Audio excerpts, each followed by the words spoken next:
क्या हो अगर किसी समुदाय का नाम, जिसे हम अक्सर अपमान के तौर पर सुनते आए हैं, उसके पीछे असल में गर्व और हिम्मत की एक कहानी छिपी हो। आज हम एक ऐसे सोर्स को समझने की कोशिश करेंगे जो चमार समुदाय के इतिहास पर एक बिल्कुल नई रोशनी डालता है और जो हमारी आम धारणाओं को आप कह सकते हैं पूरी तरह से चुनौती देता है। तो सवाल यहीं से शुरू होता है, चमार क्या ये हमेशा से एक जाति का नाम था या ये एक ऐसा लेबल था जिसे किसी पर थोपा गया था? जो जानकारी हमारे सामने है वो एक ऐसी कहानी बताती है जिसे इतिहास की किताबों से लगभग मिटा ही दिया गया है। चलिए अपनी पड़ताल शुरू करते हैं आज के डिजिटल दौर से, जहां इस समुदाय के इतिहास को लेकर अलग अलग, बल्कि कहूं तो एक दूसरे से टकराती हुई कहानियां मौजूद हैं। तो देखिए, दो ऑनलाइन सोर्सेज हैं और दोनों की कहानियां बिल्कुल अलग हैं। एक तरफ है विकिपीडिया, जिसका दावा है कि ये क्षत्रियों के वंशज थे जिन्हें सजा के तौर पर ये नाम दिया गया, और दूसरी तरफ बहुजन इंडिया 24 है जो कहता है कि ये कोई जाति नहीं बल्कि एक शाही चंवर राजवंश थे। बस यही जो विरोधाभास है, यही हमें इतिहास में और गहराई से झांकने पर मजबूर करता है। इस गुत्थी को सुलझाने के लिए हमारा सोर्स हमें 15वीं सदी में वापस ले जाता है, एक ऐसे टकराव की ओर जहां से कहा जाता है कि सब कुछ बदल गया। ये एक बहुत बड़ा दावा है। सोर्स के मुताबिक चमार शब्द सिकंदर लोदी के शासन से पहले भारतीय इतिहास में कहीं मिलता ही नहीं है। मतलब ये पूरी कहानी एक खास शासक और एक खास वक्त से जुड़ी हुई है। और इस कहानी के केंद्र में दो बड़ी शख्सियतें हैं। एक तरफ दिल्ली का सुल्तान सिकंदर लोदी और दूसरी तरफ संत रविदास, जो सोर्स के अनुसार एक शाही चंबर वंश से ताल्लुक रखते थे। संत रविदास का प्रभाव इतना ज्यादा था कि उन्हें मेवाड़ का राजगुरु तक माना गया था।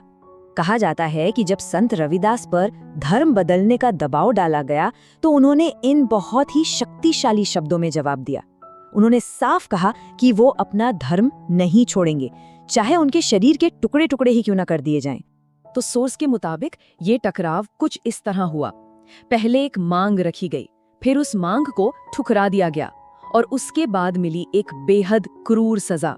उन्हें न सिर्फ चमड़े का काम करने पर मजबूर किया गया, बल्कि उन्हें नीचा दिखाने के लिए एक नया नाम भी दे दिया गया, चमार। अब चलिए कहानी में सदियों आगे बढ़ते हैं, सीधे 20वीं सदी में। यहाँ प्रतिरोध की वही विरासत एक बिल्कुल ही अप्रत्याशित जगह पर फिर से सामने आती है, ब्रिटिश इंडियन आर्मी में। साल था 1943। दूसरा विश्व युद्ध चल रहा था और उसी बीच ब्रिटिश सेना ने चमार रेजिमेंट बनाई, एक ऐसी बटालियन जो बहुत जल्द ही अपनी हिम्मत और अनुशासन के लिए मशहूर हो गई। लेकिन इस रेजिमेंट की कहानी में एक जबरदस्त मोड़ तब आया जब इसके कैप्टन मोहनलाल कुरील ने अपने ही देश के लोगों पर गोली चलाने से मना कर दिया। सोचिए, उन्होंने अंग्रेजों के खिलाफ बगावत कर दी। इसी वजह से रेजिमेंट को खत्म कर दिया गया और उन्हें जेल में डाल दिया गया। ये देशभक्ति और प्रतिरोध का एक कमाल का किस्सा है। तो जब हम इन सभी धागों को एक साथ जोड़ते हैं, शाही वंश की बात, धार्मिक अवज्ञा की कहानी और आधुनिक दौर का ये प्रतिरोध, तो एक बिल्कुल ही अलग तस्वीर उभर कर सामने आती है। ये सिर्फ एक जाति की कहानी नहीं रह जाती। सोर्स के मुताबिक ये शाही वंश, अटूट आस्था और हिम्मत भरे प्रतिरोध की कहानी है। मतलब अपमान के बजाय ये गर्व की एक कहानी बन जाती है।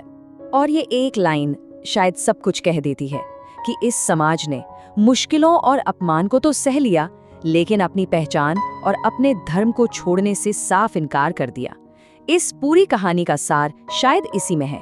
और ये सारी बातें हमें एक बहुत गहरे सवाल पर लाकर छोड़ देती हैं कि हमारे अतीत की कहानियां आज हमारी पहचान को कैसे बनाती और बिगाड़ती हैं। ये एक ऐसा सवाल है जो सिर्फ इतिहास के पन्नों तक ही सीमित नहीं है, बल्कि हम सभी की जिंदगी से जुड़ा हुआ है।